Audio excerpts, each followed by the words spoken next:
हमारे पांडुरंग भगवान के अनेक भक्त हुए, उनमें से एक भक्त हुई सक्कूबाई। कौन हुई? सक्कूबाई। तो सक्कूबाई की कथा मैंने सुनाई है पहले भी, पर मैंने एक ग्रंथ में कुछ अलग भी पढ़ा पंढरपुर में ही। आज स्मृति में आया तो सुना देता हूं आपको, ध्यान से सुनिएगा। सक्कूबाई एक वैष्णव कुल में जन्म हुआ। सक्कूबाई का परिवार, माता पिता, भाई बंधु सब भक्त थे। सक्कूबाई का बाल्यकाल और विवाह से पूर्व का जीवन इतना अच्छा था क्योंकि सब भक्त थे। लेकिन विवाह के बाद कन्या कैसे कुल में जाएगी इसका कोई प्रमाण नहीं दे सकता। सक्कूबाई का विवाह किया गया, लेकिन परिवार ऐसा मिला विपरीत, और विपरीत ही नहीं, विपरीत की पराकाष्ठा। कई घर ऐसे होते हैं जहां सास ससुर अनुकूल नहीं है, लेकिन पति अनुकूल है तो भी निर्वहन किया जा सकता है। पति अनुकूल नहीं है लेकिन सास ससुर अच्छे तो भी निर्वहन हो जाता है। बहुत सौभाग्यशाली मानिए कि सब अनुकूल हैं, माता पिता, सास ससुर, पति, बच्चे सब अनुकूल हैं, तो बहुत बड़ी कृपा है ठाकुर जी की, नहीं तो कोई ना कोई प्रतिकूल ही रहता है। तो सक्कूबाई का तो ऐसा जीवन, ससुर जी भी प्रतिकूल, सासू मां भी प्रतिकूल, देवर ननद भी प्रतिकूल, और अंत तो गत्वा पति भी प्रतिकूल। कोई भी उनका था नहीं।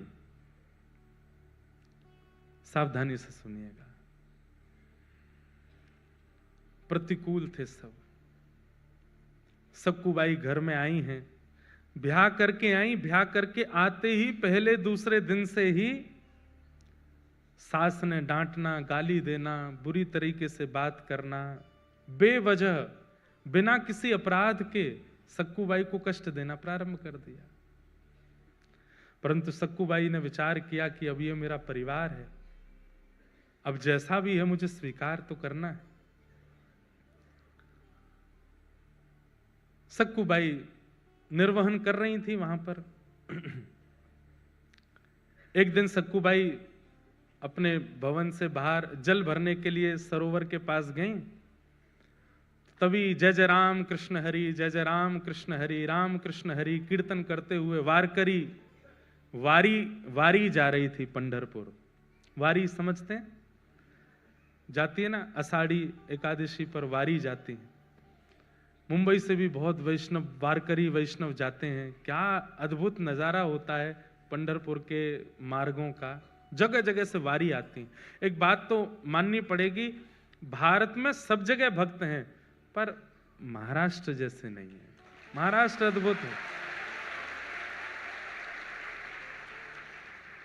माझे माहेर पंढरी, आहे भीवरे चातेरी, माझी बहन चंद्रभागा, माझी बहन चंद्रभागा, करत से पाप भंग, करत से पाप भंग, करता से पाप भंग,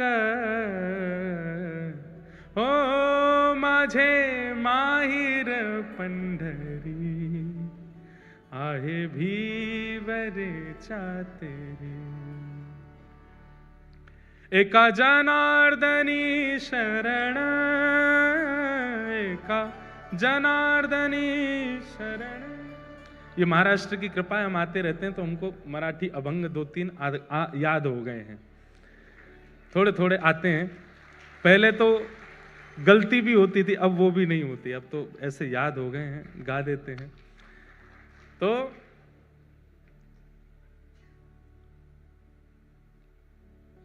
बाप आई आई, माझे विठ्ठले रखुमाई, माझे विठ्ठले रखुमाई, माझे विठ्ठले रखुमाई,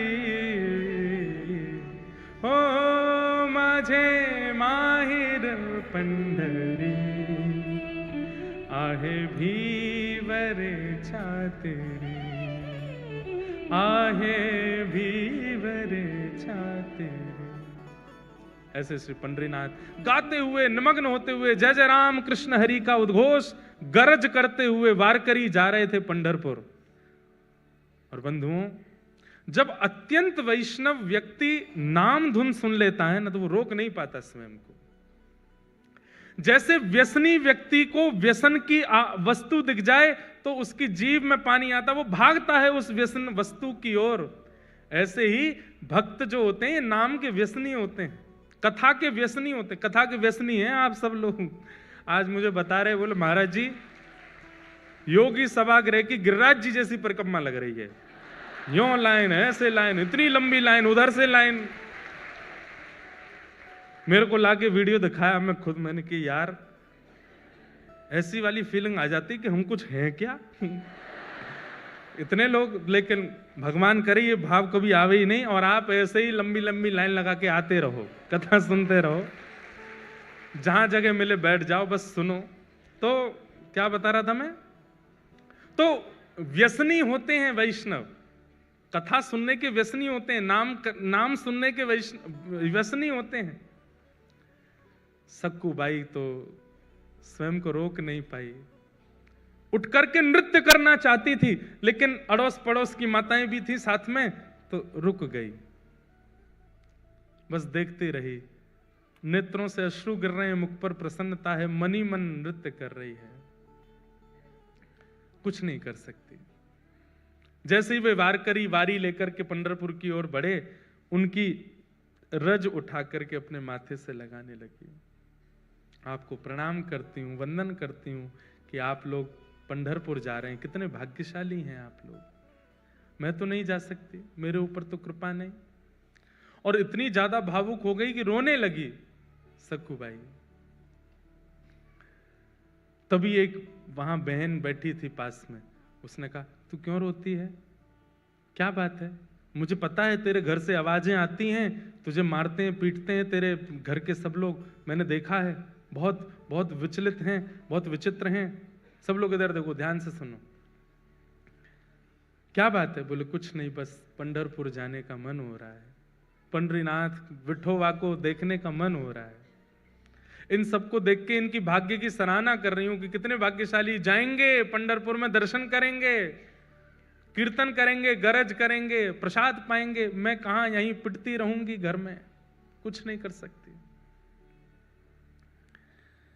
लेकिन ठीक है, मेरा भाग्य ऐसा, मेरा शायद विठोबा ने इसी में मेरा सुख सोचा होगा, नहीं जाऊंगी। तो बोले तू एक काम करना। बोले क्या? तू चली जा, एक बार चली जा यहां से, फिर लौट करके मत आना, विठोबा तुझे संभाल लेंगे, तेरी रक्षा कर लेंगे। नहीं नहीं, मैं ऐसा नहीं कर सकती, मेरे माता पिता पे बात आ जाएगी, परिवार छोड़ के कैसे जाऊं मैं। बोले तू जाना, कब तक विचार करती रहेगी, ये तो ऐसे ही करते रहेंगे तेरे साथ। आज वारी मिल गई है, इसके सारे चली जाएगी, कल को वारी नहीं मिलेगी, कल को कोई वैष्णव जाते हुए नहीं दिखेंगे, कैसे जाएगी? अभी तो इनके बीच तू पहुंच जाएगी पंढरपुर, चली जा। मन में ऐसी स्थिति बनी, जाऊं नहीं जाऊं, जाऊं नहीं जाऊं। अंत तो गत्वा सक्कू बाई सब छोड़ छाड़ करके दौड़ पड़ी और वारी में जाकर के निकल पड़ी पंढरपुर की ओर। परंतु ऐसा है ना कि कई लोग तो आपकी भक्ति में सहायक होते हैं, और कई लोग जो होते हैं उनको ये लगता है ये क्यों कर रहा है भक्ति, इसकी तो शिकायत होनी चाहिए। जो 2-4 माताएं बहनें और थी, उन्होंने सक्कू बाई की सास को जाकर बता दिया। बोले अरे बहू तो निकल गई हाथ से। बोले कहां गई? बोले वो वारी जा रही है पंढरपुर, उसमें नाच रही है, संतों के बीच में नाच रही है, और नाचती हुई जा रही है, सब छोड़ छाड़ के निकल गई है। तुरंत अपने पुत्र को बुलाया, पति को बुलाया, अरे सक्कू बाई चली गई, उसको पकड़ के लाना है। डंडे लेकर के बड़े बड़े पहुंचे, वारी ज्यादा दूर नहीं जा पाई थी, वहीं सक्कू बाई के केस पकड़ लिए, लेकर के आए वापस। सक्कू बाई के तो अभी भी वही कीर्तन चल रहा था मुखमंडल पर, जय जय राम कृष्ण हरि, जय जय राम कृष्ण हरि। परिवार के लोगों ने लाकर के सक्कू बाई को एक खंबे से बांध दिया, और बांध करके एक एक करके सक्कू बाई पर प्रहार करने लगे। नेत्रों में अश्रु भर आए, आज रोने लगी फूट फूट करके। ए विठोबा, क्या मैं इतनी बड़ी अपराधी हूं? क्या मैंने इतना प्रारब्ध मेरा गलत है, इतना मैंने जीवन में दोष है जो मैं पंढरपुर नहीं जा सकती, मैं वारी में नहीं जा सकती, मैं कीर्तन नहीं कर सकती? इतना कष्ट, संकट, विपत्ति ये सब मुझको प्राप्त होते हैं, क्या मैं इतनी बड़ी दोषी हूं? और बंधुओं, जब ऐसी परिस्थितियां जाती नहीं है ना, बार बार आती रहती हैं, आती रहती हैं, आती रहती हैं, तो भाई सहना तो भक्त को आता है, पर एक समय ऐसा आता है कि भक्त सहते हुए ठाकुर जी को ही सुना देता है, बोले अब तो बस करो नाथ, आपने जो कुछ दिया मैंने सब स्वीकार किया, पर मैं भी तो एक स्थिति में, कौन सा आपसे वैभव संपत्ति मांग रही हूं, आपका दर्शन ही तो मांग रही हूं। जब ऐसा कह करके सक्कूबाई रोने लगी, परिवार के लोग मारते हुए थक गए, चले गए अंदर। सक्कूबाई खड़ी है, सास ने कह दिया अब इसको ना भोजन मिलेगा ना पानी मिलेगा, यहीं खड़ी रहेगी और सुबह से शाम तक जब जब हम निकलेंगे तब तक मारेंगे इसको। देखूं तो सही कैसे जाती है, दोबारा कभी इसके हृदय में इच्छा, इसकी आत्मा घबराए कीर्तन सुन करके, इतना मारना है इसको। सक्कूबाई भूखी प्यासी खड़ी हैं और रो रही है, विठोबा, विठ्ठल विठ्ठला, विठ्ठल विठ्ठला,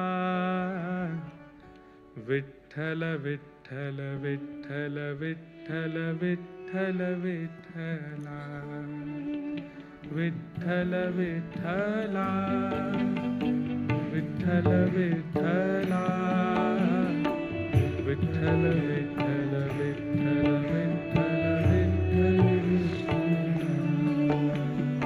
विठ्ठल विठ्ठला, विठ्ठल विठ्ठला, विठ्ठल विठ्ठल विठ्ठल विठ्ठल विठ्ठल विठ्ठल। गाइए।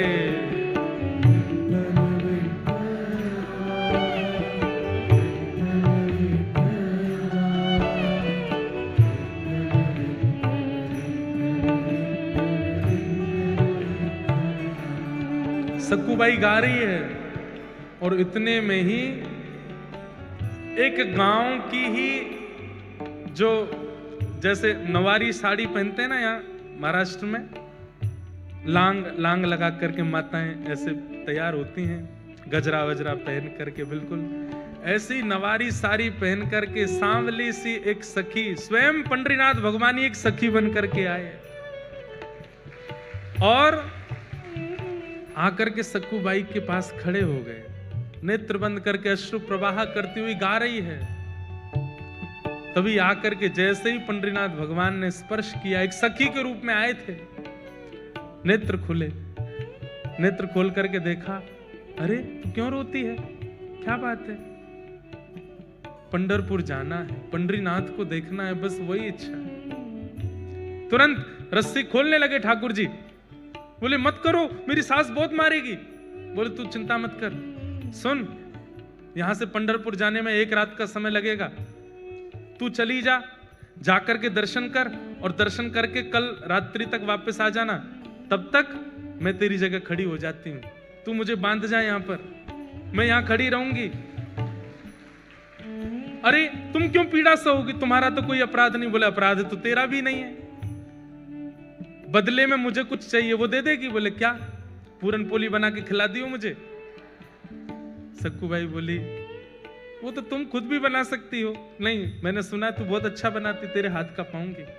ठाकुर जी बोल रहे हैं चली जा, और मैं पूरन पोली की इतनी शौकीन हूं, तू 1 रात भी पिट लूंगी, तू लौट के आएगी, मुझे बस खिला देना, फिर तू आके यहीं खड़ी हो जाना, मैं बांध दूंगी तुझे, अभी तू जा। और आकर के रस्सी खोल दी, सक्कूबाई हट गई, ठाकुर जी खड़े हो गए, बोले सुन मुझे बांध के जा। सक्कूबाई बोली मैं नहीं कर सकती। बोले मैं कह रही हूं मुझे बांध के जा। सक्कूबाई ने ठाकुर जी को बांध दिया। ठाकुर जी खड़े हैं, पंडरीनाथ खड़े हैं, बोले तू जा, विठोबा का दर्शन करके आ। सक्कूबाई प्रणाम करके चली गई। यहां शांत संध्या का समय हुआ और सास ससुर पति सब निकल के आए। ठाकुर जी ने सक्कूबाई का ही रूप धारण कर लिया। जैसे सक्कूबाई के केश खुले थे, घाव थे, वैसे ही बन गए। आकर के फिर से मारना शुरू किया। ठाकुर जी पीड़ा सह रहे, मेरी सक्कू चली जाए, दर्शन करके आ जाए। बंधुओं, हमें नहीं पता ठाकुर जी कब कहां क्या कर रहे हैं। आज भी मेरी परिस्थिति के लिए, आपकी परिस्थिति के लिए, हम सबकी परिस्थिति के लिए कहीं तो कुछ कर रहे हैं, वो हमें नहीं पता चलता है।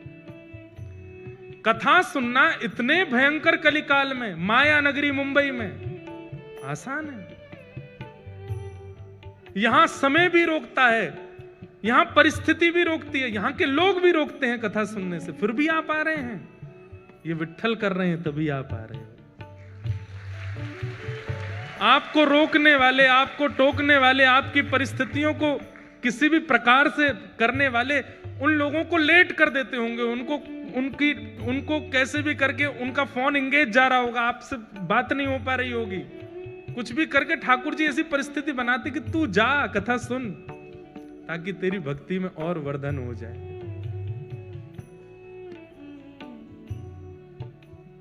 पति मार रहा है, सास ससुर मार रहे हैं, ठाकुर जी पिट रहे हैं खड़े होकर के, और बोले मेरे भक्त को जो कष्ट मिला वो मैं भी तो सहूं।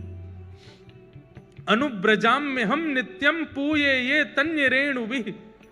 ठाकुर जी कहते हैं मैं नित्य अपने भक्तों के पीछे पीछे घूमता हूं। मेरे भक्त का कोई अपराध करता है तो वो इस बात को निश्चित रखे वो अपराध मेरा भी हो रहा है। मेरे भक्त के मुख पर तुम गाली दे रहे हो तो मेरे सामने खड़े होकर के गाली देने में तुमको जैसा लगेगा वैसा ही हो रहा है, तुम मुझे ही गालियां दे रहे हो। सक्कूबाई तो पहुंच गई पंढरपुर, यहां ठाकुर जी पीड़ा सह रहे हैं।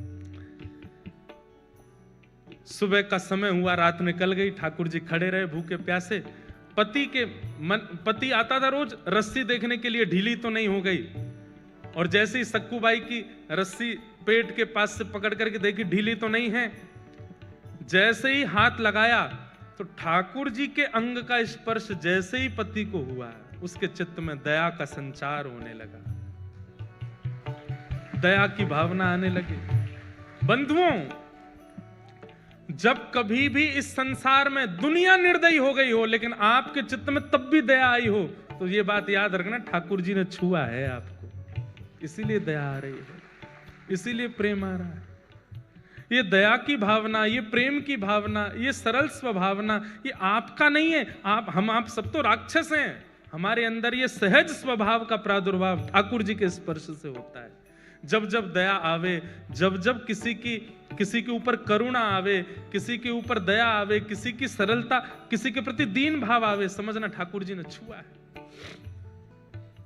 सक्कूबाई के पति ने जैसे ही छुआ तो दया आ गई। कितनी दया आई? भूखी है, 2 दिन से कुछ खाया नहीं तूने, चल अभी मां पिता को आने में देर है, तब तक मैं रस्सी खोल देता हूं, कुछ खा ले, खुद बना के खा ले। रस्सी खोल दी, और सुन मेरे लिए भी बना देना। थोड़ी दया ही आई है, ज्यादा थोड़ी आई है, थोड़ी सी दया आई है। आहा, आप ये मत सोचिए कि वो कितना निर्दयी है, ये सोचिए कि एक सक्कूबाई के कारण ठाकुर जी कितनों भक्तों के हाथ का बना हुआ प्रसाद ठाकुर जी पाते हैं। ठाकुर जी के हाथ का बना हुआ प्रसाद ये दुष्ट निशाचर पाने जा रहे हैं सक्कूबाई के कारण। ठाकुर जी आटा लेकर के आए हैं, और जो सामग्री होती है पूरन पोली में सब ठाकुर जी व्यवस्थित कर रहे हैं। अपने हाथ से आटा मार रहे हैं, उसके अंदर वो जो मीठा मीठा सामग्री होते है उसको धर रहे हैं, बेल रहे हैं अपने हाथ से, कोमल हाथों से। ठाकुर जी ऊपर वैकुंठ में बैठी लक्ष्मी रो रही है ठाकुर जी को देख के। ये कैसा सौभाग्य, एक भक्त के लिए ठाकुर जी कितना करते हैं। अभी बंधुओं जनाबाई का प्रसंग नहीं आया, नहीं तो नेत्रों के अश्रु रुकेंगे नहीं। ये पंडरीनाथ भगवान की ऐसी ऐसी लीलाएं हैं कि मैं क्या सुनाऊं आपको। अपने हाथ से पूरन पोली बना रहे हैं, और कहां परमात्मा सबसे पहले आरोगते हैं, लेकिन आज भक्त के परिवारियों को पवा रहे हैं, उसके पति को पवा रहे हैं, उसकी माता बहन को पवा रहे हैं, उसके सास ससुर को पवा रहे हैं। उसके बाद पति कहता है तू भी पाले। अंत में ठाकुर जी स्वयं पार, आधा कोर पाया, पूरा पा भी नहीं पाए। किसी ने पूछा ठाकुर जी आप क्यों नहीं पा रहे हो?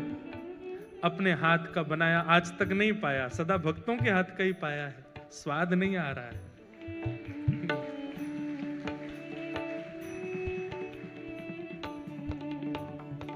ओ पालन हारे निर्गुण और न्यारे, तुमरे बिन हमरा कौन।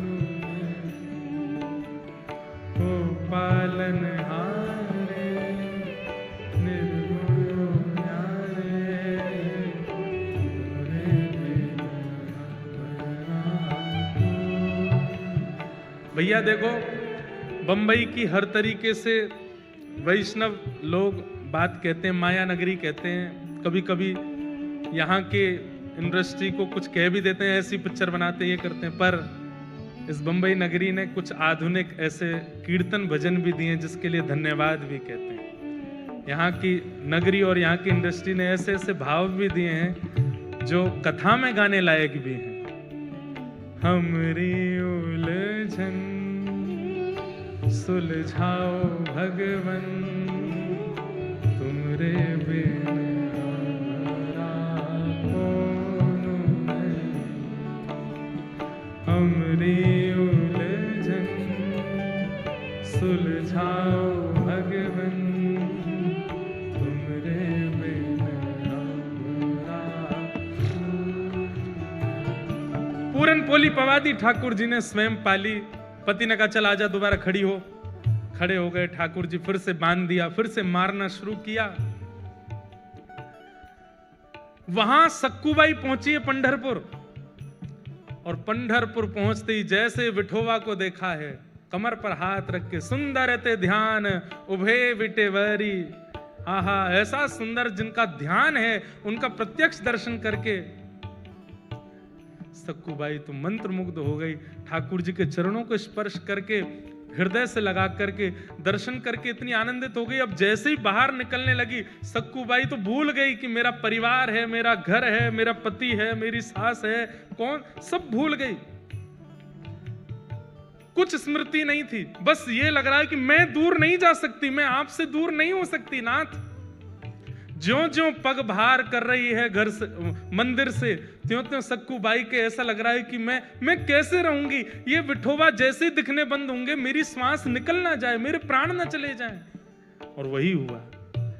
जैसे ही सक्कूबाई मंदिर से बाहर आई, विठोबा दिखने बंद हुए। व्याकुल प्राण धरत नहीं धीरज, ऐसे प्राण हो गए सक्कूबाई के। उसी समय एक क्षण में खड़ी खड़ी सक्कूबाई के प्राण निकल गए, ठाकुर जी में विलीन हो गए।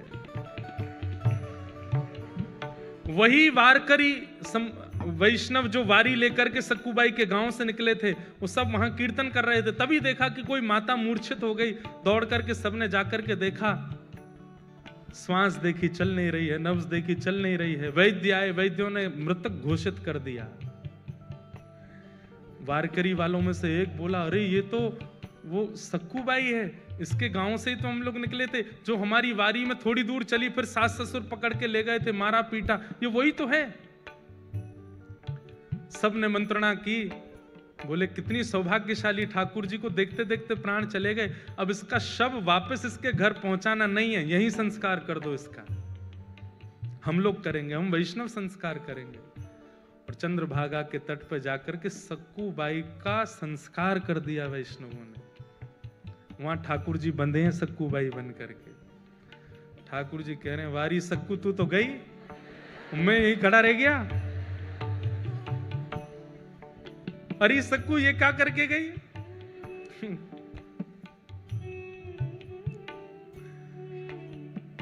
तब रुक्मणी जी को चिंता हुई कि सक्कू तो वैकुंठ पहुंच गई, ठाकुर जी में सक्कू बने खड़े हैं।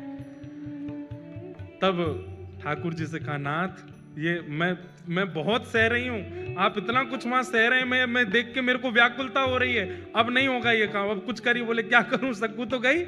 मेरे को यहाँ रहना ही पड़ेगा। बोले नहीं नहीं नहीं, कुछ तो करो। तो ठाकुर जी गए पंडरीनाथ भगवान चंद्रभागा जी के तट पर, और सक्कूबाई की चिता की जो राख थी, उस राख से सक्कूबाई का स्वरूप बना करके पुनः उनको जीवित कर दिया, और जीवित करके कहा, अरे सक्कू, बोली मुझे क्यों आपने वापस इस संसार में बुला लिया? ठाकुर जी बोले मैं बंधा हूं वहां पे। तो बोले वहां जा। नाथ, उस नरक में मैं कैसे जाऊं? बोले कुछ नहीं, इतने दिन मेरा संग किया, मेरे हाथ की बनी पूरन पोली खाई है उन्होंने, अब मेरा तो वहां पर पदार्पण हो चुका है, मेरे हाथ में मुझे जो करना था कर लिया। अब तेरे चरण दोबारा जब वहां पड़ेंगे, अब तू परम भक्ता हो गई है, तेरे चरण पड़ते ही वो शुद्ध हो जाएंगे, अब तू वापस जा। और वापस जाकर के वहां पर व्यवस्थित हो। सक्कूबाई अर्धरात्रि के समय पहुंची। ठाकुर जी में सक्कूबाई बने खड़े थे, उनको मुक्त किया। मुक्त करके ठाकुर जी तो अंतर ध्यान हो गए, कृपा करके सक्कूबाई वहां आकर के खड़ी हो गई। आज सुबह उठते ही पता नहीं क्या सास ने रात में स्वप्न में कुछ देखा, पति को कुछ हुआ, सब ने आकर के सक्कूबाई को खोल दिया। वो तो सक्कूबाई तो ठाकुर जी तो जा चुके, सक्कूबाई आ गई। सबने कहा सक्कू, अब हमें लगता हमने तुझे बहुत पीड़ा दी, बहुत तुझ पर अत्याचार किया, अब तू हमारी है, तू हमारे साथ प्रेम से रह। लेकिन अभी भी थोड़ा रोष और क्रोध तो उनके मन में था ही, तो थोड़ा इतनी ज्यादा दयावंत तो हुए नहीं। लेकिन अब घटना क्या घटी, वो जो वारकरी वैष्णव जिन्होंने संस्कार किया था सक्कूबाई का, तो सक्कूबाई के वस्त्र और आभूषण वो लेकर के बोले वो घर पे दे चलते हैं, और थोड़ी सी अस्थियां भी ले ली थी। बोले उसको पति को कह देंगे नदी में बहा देना। यहां सक्कूबाई झाड़ू लगा रही थी घर में। जैसे ही वो वारकरी वैष्णव आए, घर में प्रवेश करती पहला तो मूर्छित ही हो गया। दूसरा बोला क्या हुआ क्या हुआ? बोले देख भूत।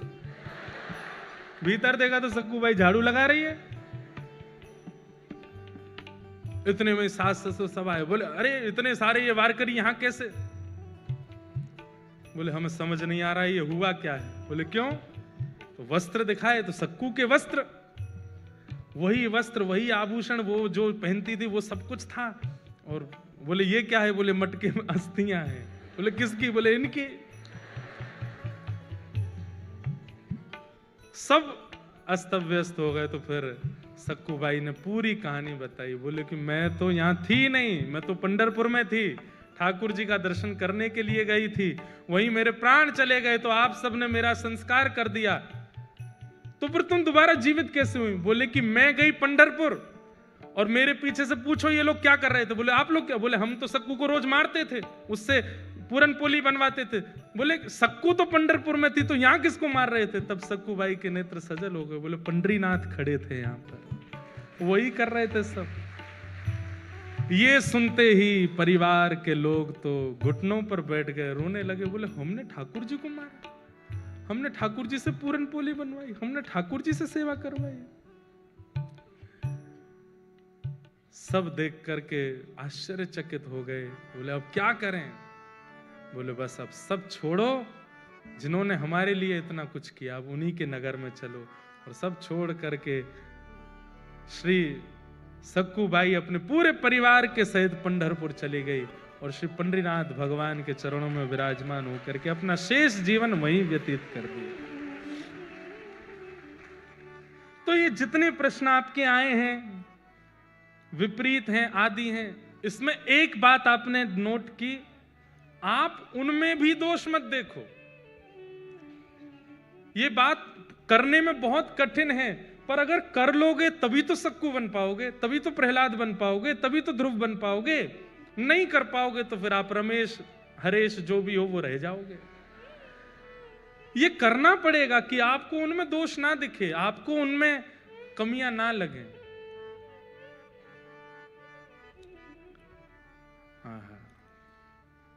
ऐसी सक्कूबाई परिवार सहित ठाकुर जी की होगी। बंधुओं, एक वैष्णव जब एक परिवार में होता है, एक वैष्णव जब अपनी एक मित्र मंडली में होता है, एक वैष्णव जब एक परिस्थिति में होता है, उसका दायित्व बनता है कि वो औरों को भी वैष्णव बनावे। जिद करके नहीं, लड़ करके नहीं, बस अपनी प्रक्रिया और अपने व्यवहार से। सबको वैष्णव बना दे।